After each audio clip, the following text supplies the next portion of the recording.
है जब गौतम बुद्ध अपने शिष्यों के साथ गांव-गांव जाकर उपदेश दिया करते थे, उनका मार्गदर्शन किया करते थे। उनके शिष्यों में एक आनंद नाम का शिष्य था। तो एक बार गौतम बुद्ध अपने शिष्य आनंद के साथ एक गांव से दूसरे गांव प्रवचन देने जा रहे थे। गर्मी का दिन था, धूप भी कड़क थी। रास्ते पर चलते चलते काफी समय हो गया था और आनंद के मन में सवाल उठ रहा था कि आखिर गांव आएगा और वह कितना दूर है। वह सब बातें सोच ही रहा था। तभी आनंद को एक खेत में एक बुजुर्ग काम करते हुए दिखाई दिए। तब आनंद ने गौतम बुद्ध से कहा, गांव और कितना दूर है? चलिए इन बुजुर्ग से पूछ लेते हैं।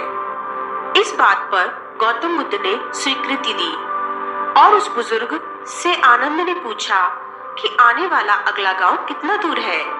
बुजुर्ग ने उत्तर दिया, बस कुछ ही दूर है, समझो आप पहुंच ही गए। ये सुनकर शिष्य आनंद ने राहत की सांस ली और बुद्ध ने बुजुर्ग की तरफ देखा और मुस्कुरा दिए। वह बुजुर्ग भी बुद्ध को देख करके मुस्कुरा दिए।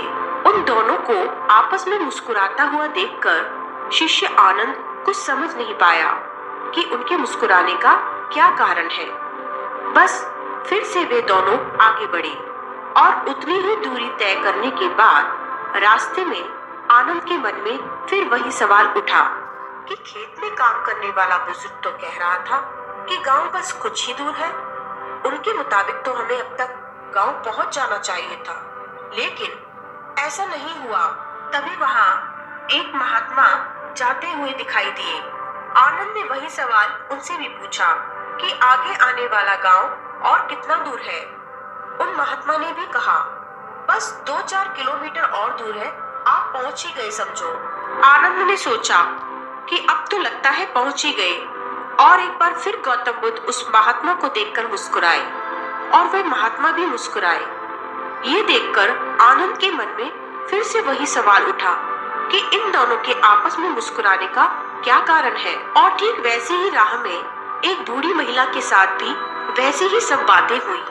तब आनंद के सब्र का बांध टूट ही गया और कुछ ही दूर जाकर आनंद ने अपने कंधे से उठाए सामान को जमीन पे पटकते हुए कहा, हे भगवान बुद्ध, वैसे तो आप कहते हैं बेवजह सवाल पूछना सही नहीं होता, पर फिर भी मेरे मन में एक सवाल मुझे परेशान कर रहा है कि हम जिससे भी रास्ता पूछ रहे हैं वे सब हमें बस थोड़ा ही दूर कह करके आगे बढ़े जा रहे हैं और आप उन्हें देख करके मुस्कुरा रहे हैं और कभी हंस रहे हैं, ऐसा क्यों? आनंद की जिज्ञासा सुन के भगवान बुद्ध फिर मुस्कुराए और बोले, देखो आनंद, जिस गांव की ओर हम जा रहे हैं उस रास्ते पे मैं पहले भी जा चुका हूँ और यहाँ से गांव की दूरी मुझे पता है और यह बात राह में मिले हर व्यक्ति को भी ज्ञात है। बस इसलिए वह मेरी ओर देख करके मुस्कुरा रहे थे और मैं उन्हें देखकर। जिस तरह हम लोगों को उनके लक्ष्य की प्राप्ति के लिए उपदेश देते हैं और उन्हें अपने जीवन पथ पर सफलता हेतु निरंतर चलते रहने को प्रेरित करते हैं, उसी प्रकार राह में मिला हर व्यक्ति हमें हमारे कर्म पथ, हमारी मंजिल की ओर निरंतर बढ़ते रहने का उपदेश देते हुए गया है। यह सुनकर आनंद को अब सब समझ आ गया कि उन्हें बस आगे बढ़ते जाना है और वह गांव के मार्ग पर आगे बढ़ते गए। मित्रों, जिस प्रकार आनंद को मार्ग में आगे बढ़ने की प्रेरणा देने वाले लोग मिले, उसी प्रकार हमें भी ऐसे कई लोग मिलते हैं जो हमें आगे बढ़ने की प्रेरणा देते हैं। हमें उन्हें सहृदय से स्वीकार करते हुए आगे बढ़ना चाहिए।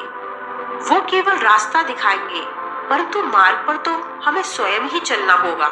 किसी ने सही कहा है, चलते चलते रास्ते भी मिल जाएंगे, हंसते हंसते सफर भी कट जाएंगे।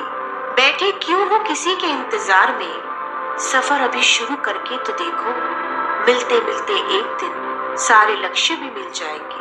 कदमों के ताल से पर्वत भी हिल जाएंगे, कांटों से गुजरोगे तो फूल भी खिल जाएंगे। छिपे क्यों हो चुनौतियों के डर से, एक बार चुनौतियों से लड़के तो देखो, लड़ते